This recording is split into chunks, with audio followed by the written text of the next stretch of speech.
그의 심장 곁엔 어느새 추억이 돼버린 사진첩이 항상 함께합니다. 심장이 뛸 때마다 저장된 추억의 한 켠이 파르르 되살아납니다. 바쁘게 살아온 그의 인생은 바람처럼 빠르게 스쳐 지나가 버렸지만 여전히 그의 기억들 속에 촘촘히 박혀 농축된 강렬한 이미지로 남아 있습니다.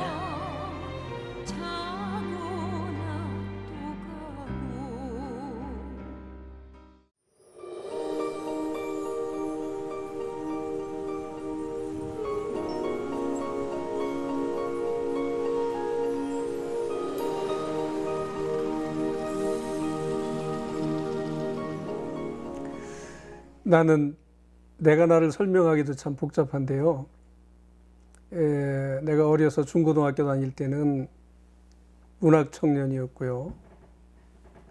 그 다음에 늘 그렇듯이 시를 열심히 쓰다가 소설가로 데뷔를 했고, 그 다음에는 뜻하지 않게 기자가 돼서 오랜 세월 있었습니다. 그동안에 시도 쓰고 소설도 쓰고 연극을 하려고 희곡도 쓰고 수필도 쓰고 사진도 찍고 글씨도 찍고 글씨도 쓰고 그러다가 다시 소설가로 돌아와서 지금 열심히 또 소설 공부를 하고 있습니다.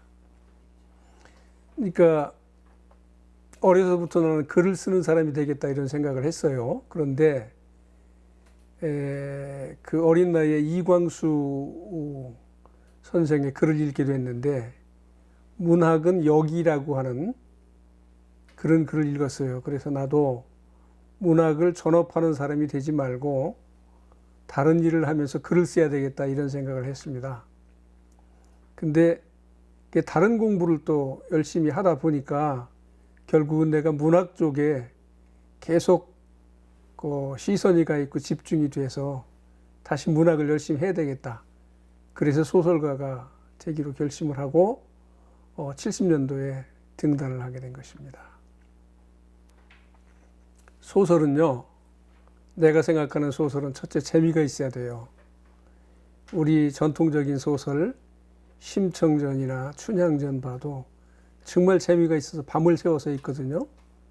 첫째, 소설에서 가장 중요한 것은 재미고 그 두 번째는 감동을 줘야 된다고 생각해요. 감동이 없으면 소설이 아니죠. 그냥 웃는 얘기일 뿐이죠. 그래서 이 소설은 감동과 재미가 있어야 되고 첫 번째는, 두 번째는 감동을 줘야지 진정한 소설이다 이런 생각을 하고, 나는 소설을 쓸 때 늘 이 두 가지 점에 주목하면서 집중하고 있어요. 근데 이게 나뉘는데요. 이제 80년대 이전에는 우리가 경제적으로는 성장을 했지만 말을 못하고 사는 그런 시대였어요. 그래서 그때 나의 첫 번째 머릿속에 들어가 있는 것은 이 말을 하지 못하는 상황에 대한 답답함, 이거에서 탈출하고 싶은 욕망, 이런 것에 집중돼 있었죠. 그래서 우화의 수법을 이렇게 동원을 하기도 했고요. 또 이렇게 풍자의 수법을 동원하기도 했고요. 그래서 직설적으로 말을 하는 것보다 돌려서 말을 하는데 열심히 노력을 했었습니다. 그러나 이제 80년대 이후에는 정치적인 상황이 상당히 누그러져서 누구나 말을 할 수가 있는 시대가 됐기 때문에 그건 의미가 없었죠. 그래서 그때부터는 이제 관심을 다른 데로 돌렸는데, 최근에 제가 이렇게 열심히 주목하고 있는 것은 역사적인 것에 많이 집중하고 있어요. 근데 이제 아시다시피 글만 써서는 먹고 살 수가 없어요. 예나 지금이나. 근데 나는 지금과 달리 대학만 졸업하면 막 모셔가는 그런 시대에 살았기 때문에 내가 대학을 졸업하자마자 아주 좋은 학교에서 나를 국어 선생님으로 모셔갔어요. 그래서 이제 거기서 국어 선생님을 열심히 하다가 대학원도 다니고 장차 교수가 될 생각을 하고 있었는데 갑자기 이제 그 문화방송이 텔레비전을 막 시작했어요. 그 전까지는 라디오 시대에다가 흑백 텔레비전 시대에 텔레비전 기자를 모집을 해서 이런저런 그 우여곡절 끝에 제가 거기 시험을 보게 됐죠. 그래서 이제 다시 기자로 전향해가지고 상당히 오랫동안 한 30년 동안 제가 기자 생활을 했습니다. 내가 1980년도에 이제 광주에서 민주화 운동이 일어나서 거길 취재 갔다 왔어요. 문화방송 기자로서. 그러고 또 이제 그때 곡절 상당히 혼란기였기 때문에 제가 감옥을 가게 됐어요. 그래서 이제 할 수 없이 실직을 한 상태였죠. 근데 그때에 글 쓰는 사람이 많이 필요했어요. 그래서 내가 잡지에 이런저런 글을 많이 쓰게 됐어요. 뭐 거의 모든 월간지에 글을 썼는데 그런 중에 조선일보에서 저를 글 쓰는 사람으로 스카웃을 해갔어요. 그때 말하자면 제 글이 많이 잘 팔리던 때인데 내가 글을 쓰면은 10만 부 이상이 더 팔렸어요. 꿈 같은 시절인데 그때 잡지가 내가 그 봉직하던 회사의 잡지가 40만 부가 나갈 때예요. 막 50만 부를 육박해서 올라가고 그랬는데 그때 제가 그런 붐을 타고 어찌 보면 이제 붐을 같이 일으켰죠. 나같이 그 종사하던 사람들, 나의 동료 중에 조갑재 기자가 있었는데요. 이제 조갑재 기자하고 둘이 또 다른 분도 있었지만 열심히 일을 해서 그 무렵에 내가 이제 오효진의 인간탐험이라는 걸 시작을 했는데 그때에 보람 있는 취재를 많이 했죠. 안두희 김구 선생님, 살인범인 안두희 선생을 인터뷰를 해서 몇십만 부를 팔았고요. 또 통일교를 파헤쳐서 책도 한 권 쓰고 많이 팔기도 하고 또 그 당시만 해도 참 베일 속의 인물이고 현대사의 주역 중에 한 분이었던 김종필 전 자민련 총재를 인터뷰를 해서 그때도 또 몇십만 부를 팔았습니다. 이런저런 일을 하고 또 유신의 주역이라고 할 수 있는 이후락 씨도 인터뷰를 해서 상당히 많은 그 발행 부수를 기록했고 그런저런 일로 제가 글을 쓰면서 이름을 좀 세상에 알렸던 그런 시기가 됐죠. 다 남죠. 다 남는데 나한테 그 양식이 됐죠. 나는 인터뷰를 할 때 내가 감동할 때까지 인터뷰를 하는 겁니다. 그냥 질문만 던지고 대답만 적는 것이 아니라 내가 감동할 때까지. 근데 여러분 감동을 많이 했지만 진짜로 내가 감동한 사람은 정주영 현대그룹 전 명예회장 돌아가셨죠. 또 지금 살아계신 분으로 김우중 대우그룹 전 회장 이런 분들한테는 참 많이 감동을 했습니다. 내가 너무 감동해서 울기도 하고요. 또 정주영 회장하고 인터뷰할 때는 한 달간을 차에 타고 다니면서 옆자리에 타고 다니면서 그리고 옆방에서 자면서 인터뷰를 했었어요. 그때 참 많은 감명을 줬는데 그 가난하고 무식한 시골 청년이 대한민국을 아니 세계를 움직이고 세상을 바꾸는 그런 기업인이 될 때까지 그 백절불굴의 투지, 끈기 이런 걸 보고 내가 많이 감동을 했죠.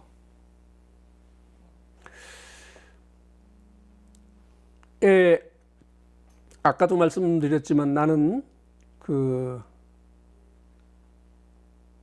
소설가로서는 생활을 할 수 없기 때문에 딴 길을 걸었는데요. 딴 길을 걸으면서도 열심히 하다 보니까 그 분야에 재미가 있었고, 그렇게 하다 보니까 그 분야에서 쓰러지지 않고 버텨나가서 바로 설 수가 있었고, 그렇게 됐는데, 결국은 한 번 문학 청년이면 영원한 문학 청년이라는 말이 있어요.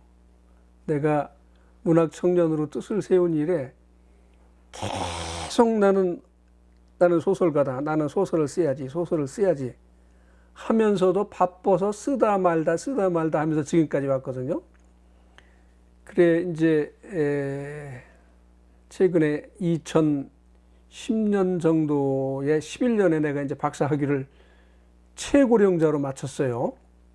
마치고 나서 이제 본격적으로 소설을 써야 하겠다고 중편 소설을 3편 쓰고 제가 병이 들어서 이렇게 쓰러졌어요.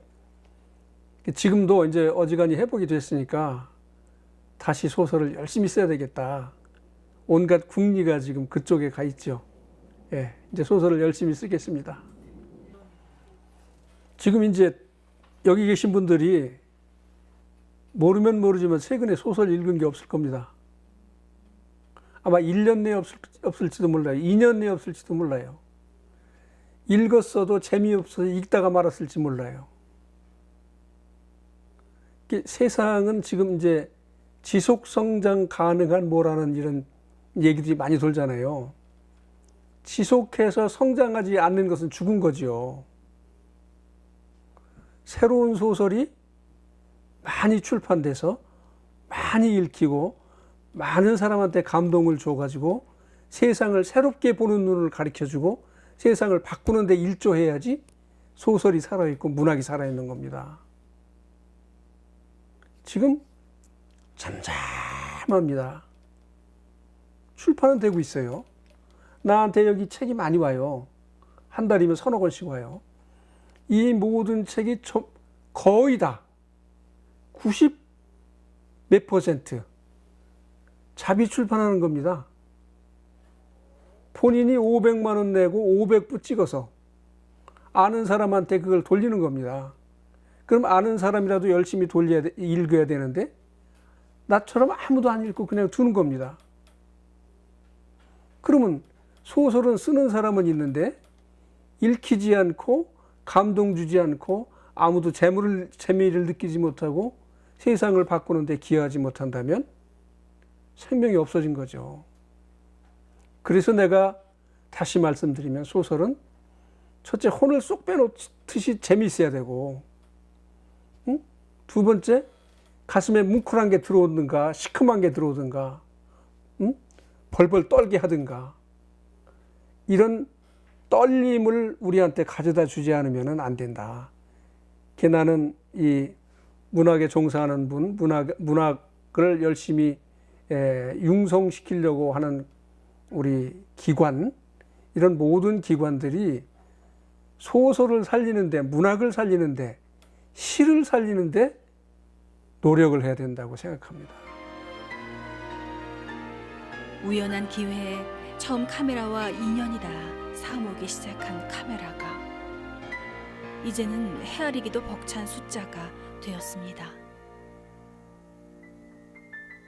저널리스트로 유명했던 오효진 작가는 저 카메라가 몸의 일부가 되기까지 충분히 교감하고 서로를 맞춰갔을 것입니다.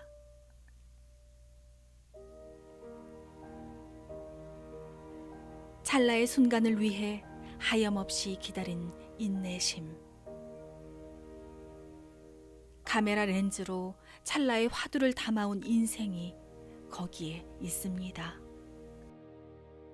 본격적으로 이제 내가 사진에 빠져들게 된 건 내가 고등학교 국어교사로 부임을 해서 좀 있다간데 어떤 학부형이 자기 아이가 카메라에 빠져서 낙제를 했다고 그러면서 카메라를 선생님한테 맡겼어요. 나한테 맡겨서 그 카메라를 가지고 사진을 찍다가 내가 이걸 현상을 해봐야 되겠다 해서 현상을 배우기 시작했어요. 근데 현상을 한 다음에 그 다음에 프린트를 해야 되는데, 인화를 해야 되는데, 그 당시만 해도 확대기가 엄청 비싸서 확대기를 그림을 보면서 내가 만들었어요.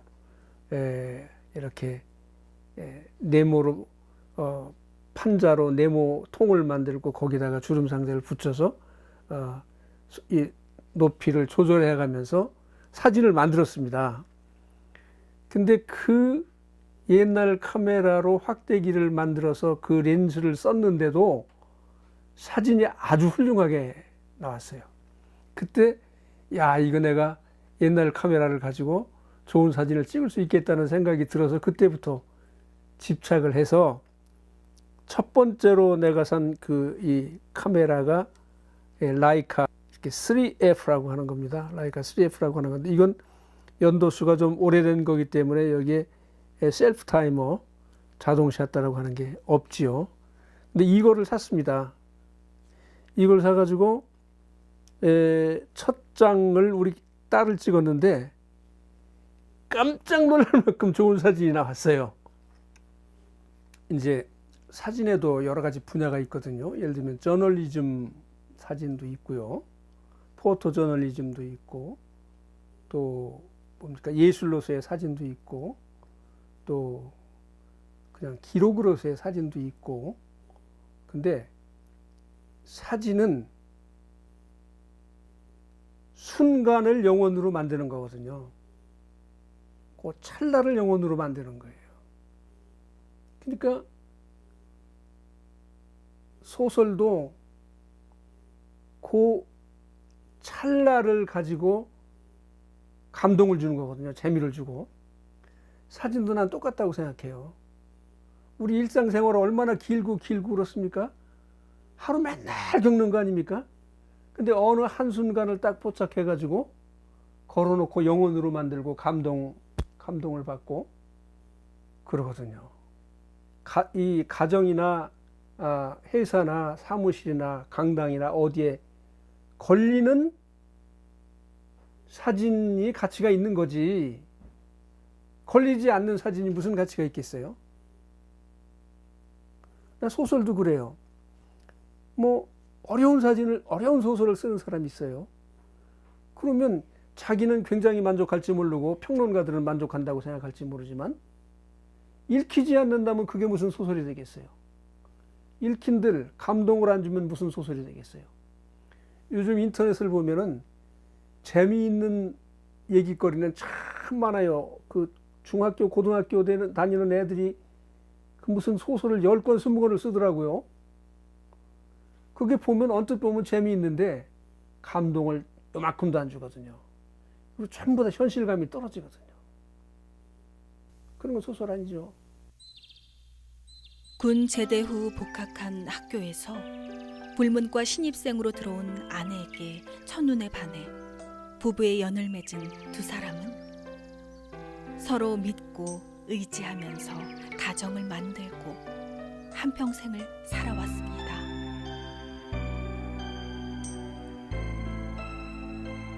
서로를 사랑하고 존중하면서 같은 방향으로 흘러온 두 사람. 꼭 잡은 두 손 사이에 오늘도 사랑이 피어납니다. 장신여전이라고 하는 한 550매쯤 되는 중편 소설인데요. 그게 많이 기억에 남죠. 그게 현실적인 얘기인데요.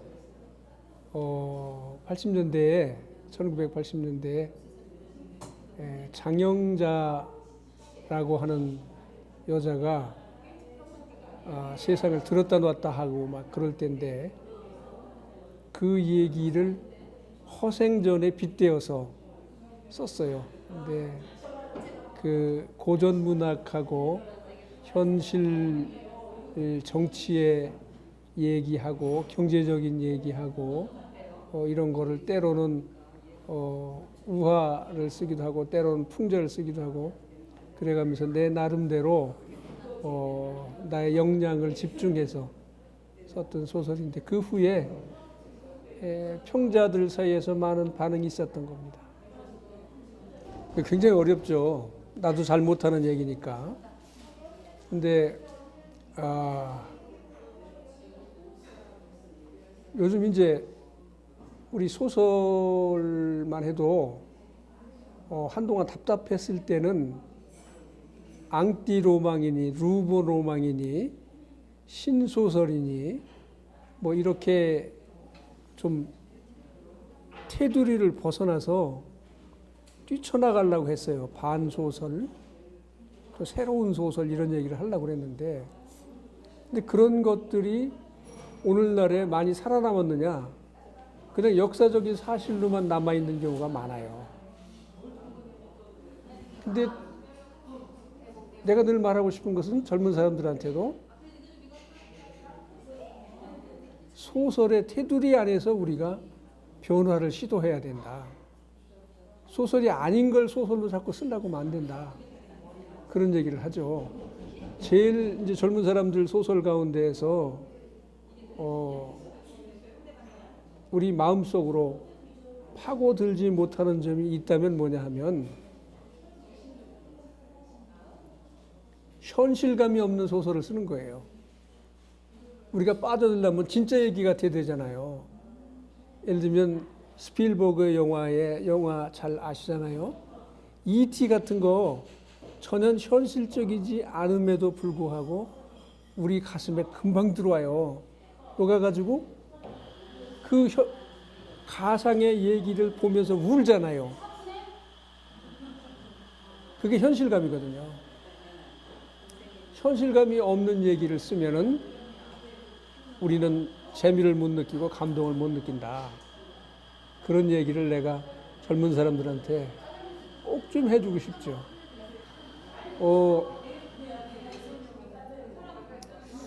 우리가요, 소설적인 인물이 참 많아요. 우리나라에. 정말 많아요. 이를테면 이승만도 소설적인 사람이고 박정희도 소설적인 사람이고 김구도 소설적인 사람이고 뭐 역사적으로도 굉장히 많아요. 백제사를 보면 무령왕 같은 사람도 정말 소설적인 사람이고 그런데 그런 역사적인 인물을 소설로 부각시킨 게 없고 또 역사적인 사건 이를테면 6.25 무지무지하게 큰 역사적인 사건이죠. 그럼에도 불구하고 6.25를 소재로 한 혹은 6.25를 시대적 배경으로 한 본격적인 성공한 소설은 나는 못 봤어요. 많이 있죠. 있긴 있지만.